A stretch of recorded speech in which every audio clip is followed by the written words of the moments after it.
जय हिंद दोस्तों, स्वागत है आपका मेरे यूट्यूब चैनल सरकारी जॉब इन्फॉर्मेशन में। दोस्तों, इस वीडियो में मैं आपको भारतीय नौसेना यानी इंडियन नेवी की तरफ से चार्जमैन की वैकेंसी जो कि आपकी 2023 में निकाली गई थी, 372 पोस्ट निकाली गई थी, उसके रिजल्ट के रिगार्डिंग कवर करने वाला हूं। दोस्तों, जैसा कि आपको दिख रहा होगा, मैंने 4 क्वेश्चन इसमें लिए हैं और वो क्वेश्चन भी आपको दिख रहे होंगे। इंडियन नेवी के जो चार्जमैन की वैकेंसी का जो एग्ज़ाम कंप्लीट हो गया है, वो रिटर्न एग्ज़ाम के रिजल्ट में देरी क्यों हो रही है, उसके ऊपर मैं डिस्कस करूँगा। नेवी चार्जमैन का रिजल्ट कब तक जारी हो सकता है, उसकी क्या क्या पॉसिबिलिटी है, विद प्रूफ विद मैंने डिस्कशन मैं उसमें कवर करने वाला हूँ। नेवी अगला क्वेश्चन कई बच्चों की क्वेरी जा रही थी, बोले कई मैंने वीडियोज यूट्यूब पे देखी, उन्होंने बताया बोले इंडियन नेवी चार्जमैन की जो भर्ती थी वो आपकी कोर्ट में पहुंच चुकी है, इस वजह से वो हो रहा है। तो क्या सच में नेवी चार्जमैन की भर्ती कोर्ट में पहुंच गई, इस पर भी डिस्कस करेंगे। अगला, रिजल्ट के बाद अगला स्टेप क्या होगा, ये भी इम्पोर्टेंट क्वेश्चन है। तो इन चारों क्वेश्चन को मैं विस्तार से डिस्कस करने वाला हूँ विद न्यू प्रूफ के साथ कि कब तक रिजल्ट हो सकता है, वो सबसे इम्पोर्टेंट है। कट ऑफ क्या होगी क्या नहीं होगी वो अलग बात है, उस पर आप कहेंगे तो मैं आपके एक वीडियो ला दूंगा कि कट ऑफ क्या रहने वाली है उसकी। ठीक है, अभी हम थोड़ा सा इसका बैकग्राउंड जान लेते हैं कि भर्ती कब आई थी, क्या था।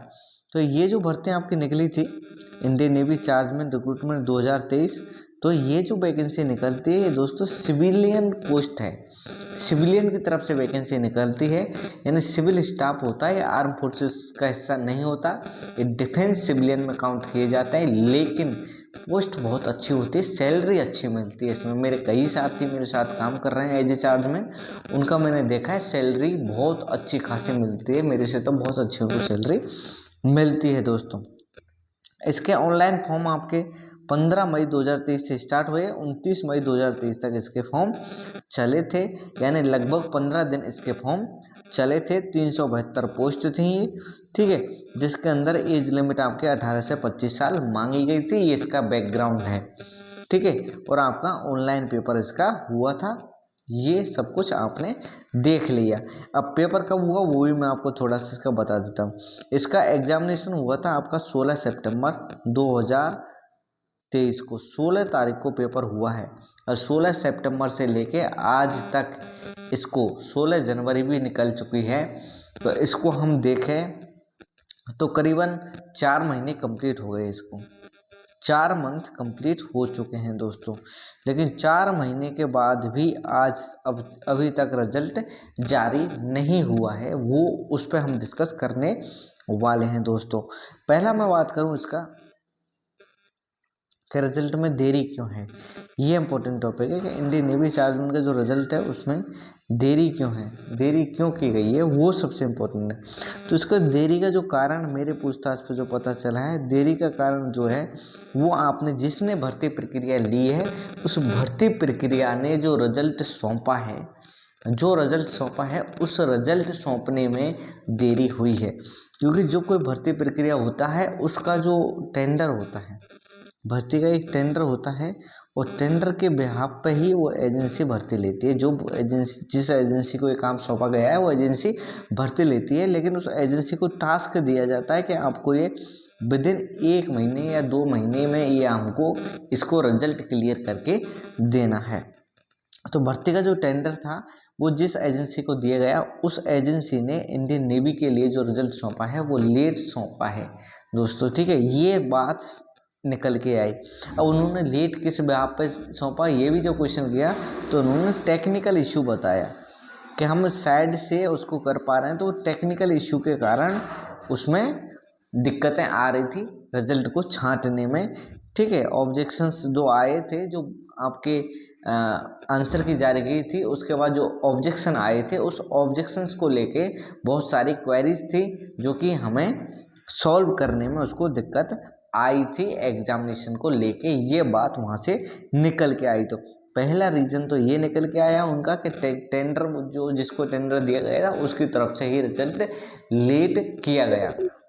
दूसरा जो क्वेश्चन है वो है कि जो इनकी आपकी मेरिट है, वो मेरिट को लेके भी बहुत ज़्यादा क्वेरीज है, क्योंकि जो कंपैरिजन किया जा रहा है बच्चों को, जो रिजल्ट को लेके कंपैरिजन किया जा रहा है, उसमें आपकी जो कट ऑफ है वो जो नेवी एक्सेप्ट कर रही थी उससे कहीं गुना ज़्यादा उनकी कट ऑफ देखने को मिल रही है। इसको लेके नेवी उसको क्या कह रेगुलराइजेशन कर रही है, उस पर विस्तार वो कर रही है। ठीक है, पहले तो ये था कि उसको नॉर्मलाइजेशन किया जाए नहीं किया जाए, ये भी क्वेश्चन चल रहा था, जिसकी वजह से इस रिजल्ट में देरी हो रही थी।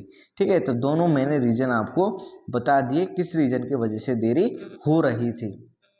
अगला क्वेश्चन लेते हैं। अगला क्वेश्चन क्या है, अब बात कर लेते हैं रिजल्ट कब तक जारी होने की संभावना है। देखो दोस्त, मैं क्लियर नहीं बता सकता कि कब तक होगी, लेकिन जो पॉसिबिलिटीज़ निकल के आती है, जो संभावनाएं निकल के आती है, वो इम्पोर्टेंट है, वो मैं बताने वाला हूँ दोस्तों। अभी 910 पोस्ट इंडियन नेवी ने, जिसके अंदर आपकी 300 से ज़्यादा आपकी डॉट्समैन और आपकी चार्जमैन की वैकेंसी है, 300 से ज़्यादा। तो चार्जमैन की वैकेंसी इंडियन नेवी ने दूसरी वैकेंसी ऑलरेडी निकाल दी है।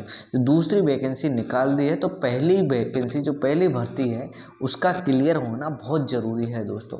तो वो क्लियर अभी तक हुई नहीं है, तो एक क्वेश्चन तो ये उठ जाता है।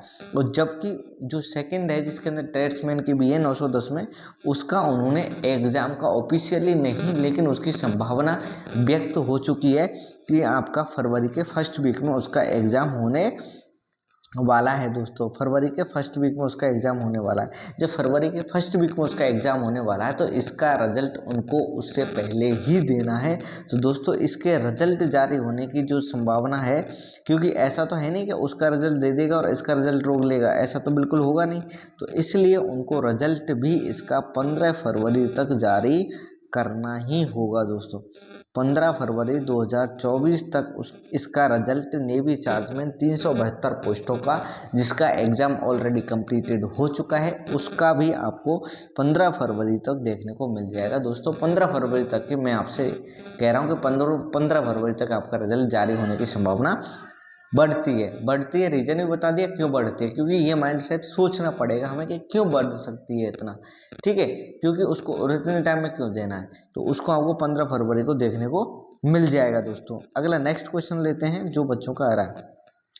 बहुत से बच्चों का आ रहा है क्या इंडियन नेवी चार्जमैन की भर्ती कोर्ट में पहुंच गई है? तो दोस्तों ये बिल्कुल अफवाह है, कहीं कोई कोर्ट में भर्ती नहीं गई है।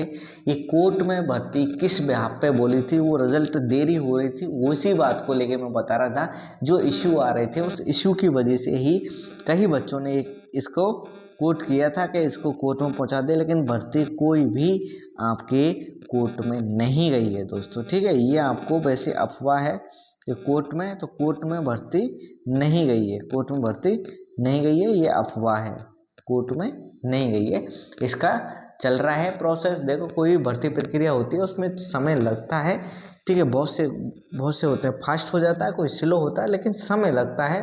तो कोई भर्ती कोर्ट में नहीं गई है, इसका मैं विरोध करता हूँ दोस्तों। ये जो शब्द है वो गलत है, कोई भर्ती कोर्ट में नहीं गई है। अगला भाई, रिजल्ट के बाद नेक्स्ट स्टेप क्या होगा? नेक्स्ट स्टेप क्या होगा वो मैं आपको समझाता हूँ। पहला स्टेप था आपका रिटर्न एग्जाम। जब रिटर्न एग्जाम कंप्लीट हो गया, पहला तो था आपका एग्जाम कंप्लीट हो गया, तो अगला स्टेप क्या बचता है?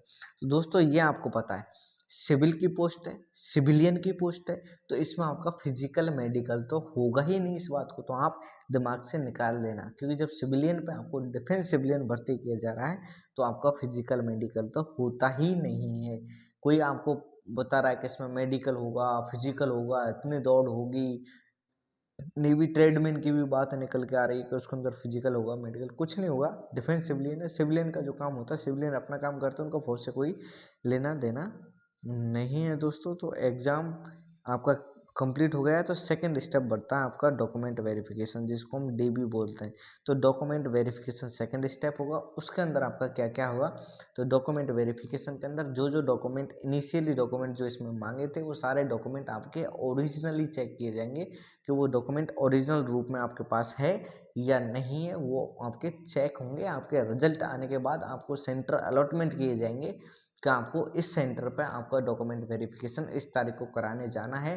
वो आपको उस सेंटर पर जाके उस डेट को, पर्टिकुलर डेट को जाके कराना है दोस्तों। तो डॉक्यूमेंट वेरिफिकेशन नेक्स्ट स्टेप होगा। थर्ड स्टेप जो होगा वो होगी आपकी फाइनल मेरिट, वो होगी आपकी फाइनल मेरिट। अब वो क्यों होगी मैं भी बता देता हूँ। क्यों होगी फाइनल मेरिट ये आपको भी पता होना चाहिए, क्योंकि डॉक्यूमेंट वेरिफिकेशन में कुछ हो सकता है, कुछ बच्चों की कुछ कमी रहे, उन बच्चों को निकाल दिया जाएगा दोस्तों। क्यों निकाल दिया जाएगा? क्योंकि उनको डॉक्यूमेंट कम है। तो मेरिट तो पहले तो निकालेगा नहीं कि आपका रिजल्ट निकाला उसी टाइम आपकी मेरिट निकाल दे, बाद में पता चला कि बच्चे जितने मिलने चाहिए तो उतने नहीं कमी रहेगी। तो आपका फाइनल मेरिट आपके डॉक्यूमेंट वेरिफिकेशन के बाद निकाली जाएगी। अगला स्टेप बोल रहे इसमें सर वेटिंग लिस्ट आएगी या नहीं आएगी? तो इसमें कोई भी वेटिंग लिस्ट नहीं आएगी, क्योंकि नेवी के अंदर कोई भी वेटिंग लिस्ट नाम की कोई चीज़ होती ही नहीं है। आपकी फर्स्ट लिस्ट ही निकाली जाएगी, उसी के अंदर आपका रिजल्ट देख लिया जाएगा। जितने बच्चे चाहिए थे उतने बच्चे फर्स्ट में ही ले लिए जाते हैं। बाकी जिसको सर्विस छोड़ना है करना है वो खुद की मर्जी पे डिपेंड करता है, उसके बाद निकलता है। तो ये नहीं कि आपकी वेटिंग लिस्ट से बच्चों को उठा के बुला लिया जाएगा, ऐसा बिल्कुल नहीं है। एक ही लिस्ट निकलेगी उसके बाद पे। तो दोस्तों इसमें मैंने आपके चारों क्वेश्चनों को डिस्कशन कर लिया, और आप बिल्कुल धैर्य बनाए रखें। रिजल्ट क्यों देरी हुआ वो भी बता दिया, रिजल्ट कब तक जारी होगा वो भी बता दिया मैंने। फरवरी में आपको रिजल्ट इसका 100% देखने को मिल जाएगा, क्योंकि सेकंड भर्ती का उनको फरवरी में एग्ज़ाम लेना है, और उस रिजल्ट से पहले ये रिजल्ट देना ज़रूरी है, क्योंकि सेम पद की भर्ती है दोनों। तो पहले वही सेम पद पे है तो उसको क्लियर करना ज़रूरी होता है दोस्तों। तो दोस्तों ये थे हमने चारों कि आपके कोर्ट में भर्ती, कोई कोर्ट में भर्ती नहीं पहुंची है, ये बिल्कुल अफवाह है। नेक्स्ट स्टेप क्या होगा वो बता दिए, एग्जाम हो गया, डॉक्यूमेंट वेरिफिकेशन और फाइनल मेरिट होगी। वेटिंग लिस्ट नाम की कोई चीज़ होती नहीं है। और अगर वीडियो आपको अच्छी लगी तो वीडियो को दोस्तों के साथ शेयर करें, लाइक करें, और आप अगर नए हैं मेरे चैनल पर तो चैनल को सब्सक्राइब ज़रूर करें। ये आपसे अनुरोध है मेरा। मिलता हूँ नई वीडियो में नए टॉपिक के साथ, तब तक के लिए जय हिंद, वंदे मातरम, भारत माता की जय।